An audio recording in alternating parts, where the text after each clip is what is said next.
Good morning बच्चों, मैं मनोज गोठी श्री उमा विद्या मंदिर स्कूल हाट पिपला से।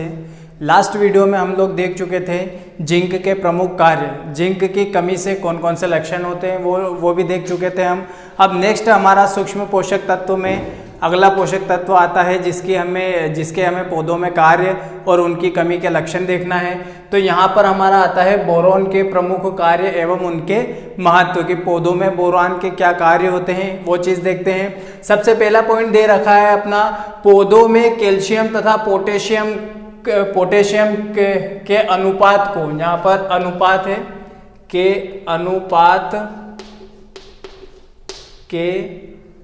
अनुपात को नियंत्रित करता है। यानी कि क्या है कि यहाँ पर जो पौधों के अंदर जो हमारे पौधों में जो कैल्शियम है और पोटास है उनके अनुपात को नियंत्रित करने का कार्य कौन कर रहा है? बोरॉन कर रहा है। उसी प्रकार सेकेंड पॉइंट हमारा आता है कि दलहनी फसलों में, किसमें? दलहनी फसलों में जड़ ग्रंथियों के निर्माण में भी सहायक होता है। यानी कि पौधों के अंदर जो जड़ ग्रंथियां होती है जिन्हें हम राइजोबियम भी बोलते हैं, ठीक है, जिसके अंदर राइजोबियम बैक्टीरिया होता है जो वातावरण से नाइट्रोजन का स्थिरीकरण करते हैं, वो भी क्या है? ग्रंथियों का निर्माण यहाँ पर निर्माण में सहायक होता है। कौन? बोरान तत्व। ठीक है, नेक्स्ट हम देखते हैं कि जो परागण तथा प्रजनन क्रियाओं में भी सहायक होता है। जो पोलिनेशन की क्रिया होती है प्लांट्स में, ठीक है, उनमें भी क्या है? बोरॉन तत्व महत्वपूर्ण योगदान निभाता है। ठीक है, उसके बाद नेक्स्ट पॉइंट है हमारा पेक्टिन डीएनए तथा आरएनए के संश्लेषण में भी सहायक होता है। यानी कि पेक्टिन क्या है? यहाँ पर एक पेक्टिन वर्ड यूज हुआ है। तो पेक्टिन एक प्रकार का पदार्थ होता है, यानी कि जो रसदार फलों में होता है, जिसके आधार पर हम क्या करते हैं?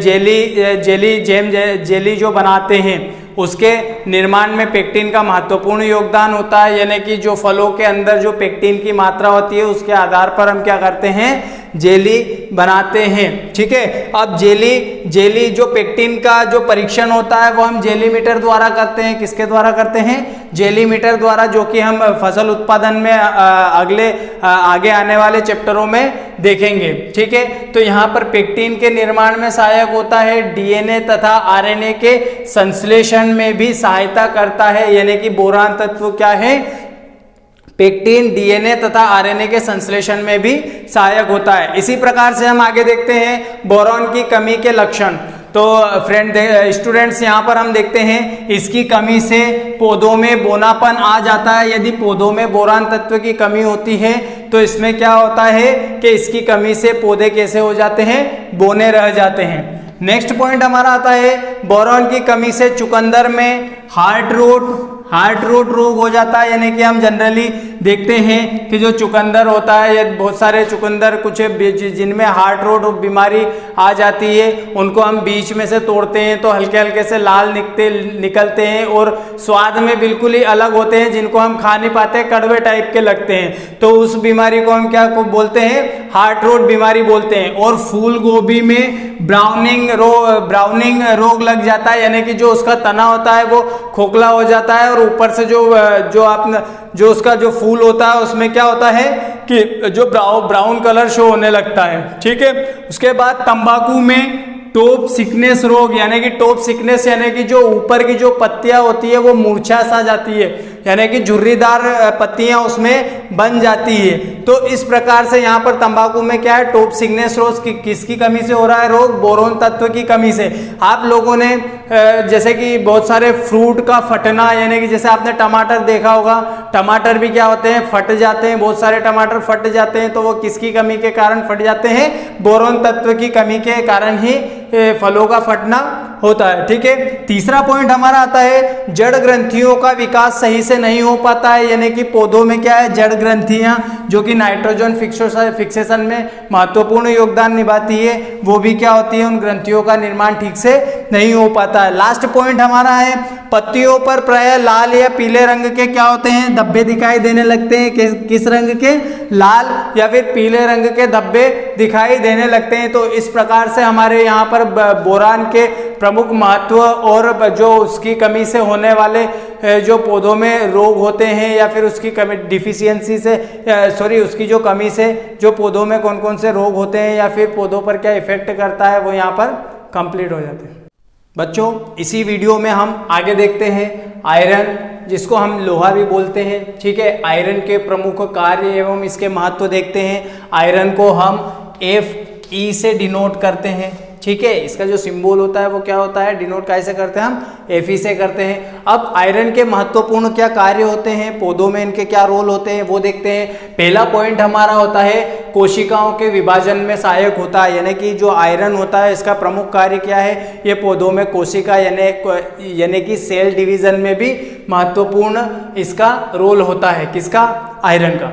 सेकेंड पॉइंट देखते हैं, पौधों में श्वसन क्रियाओं में भी सहायक होता है, यानी कि पौधों में श्वसन क्रियाओं में भी जो है कि आयरन का महत्वपूर्ण योगदान होता है, श्वसन क्रियाओं के लिए भी जिम्मेदार होता है, ठीक है। नेक्स्ट पॉइंट देखते हैं, लोहा में जो पर्णहरिम के लोहा जो होता है वो पर्णहरिम के संश्लेषण में भी महत्वपूर्ण योगदान निभाता है। अब पर्णहरिम हम पहले भी पढ़ चुके हैं, इसको हम क्लोरोफिल भी बोलते हैं, यानी कि पौधों में जो ग्रीन जो हरापन होता है वो किसके कारण होता है, पर्णहरिम के कारण ही होता है, ठीक है। जिससे पौधे क्या करते हैं, प्रकाश संश्लेषण की क्रिया द्वारा पौधे अपना भोजन बनाते हैं और भोजन को ग्रहण करते हैं। तो यहाँ पर लोहा जो है वो क्या है, पर्णहरिम के संश्लेषण में महत्वपूर्ण रोल निभा रहा है, ठीक है।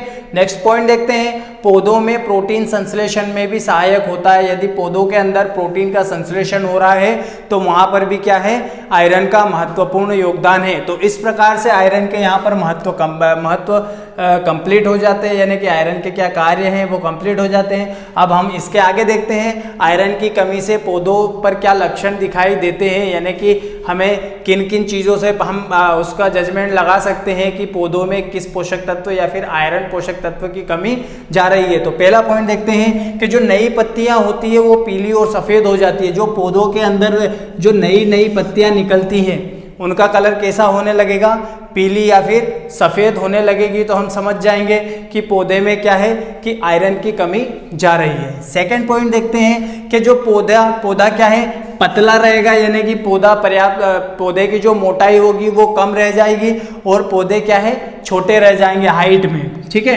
तो हाइट में पौधे किसकी कमी के कारण भी छोटे रह जाते हैं, यानी कि पौधों में आयरन की भी कमी हो जाती है तो पौधे की हाइट क्या है, छोटी रह जाती है। नेक्स्ट पॉइंट हम देखते हैं, इसकी कमी से पत्तियों में हरिमहीनता देखने को मिलती है, यानी कि पत्तियों में ओबियसली जब पर्णहरिम की कमी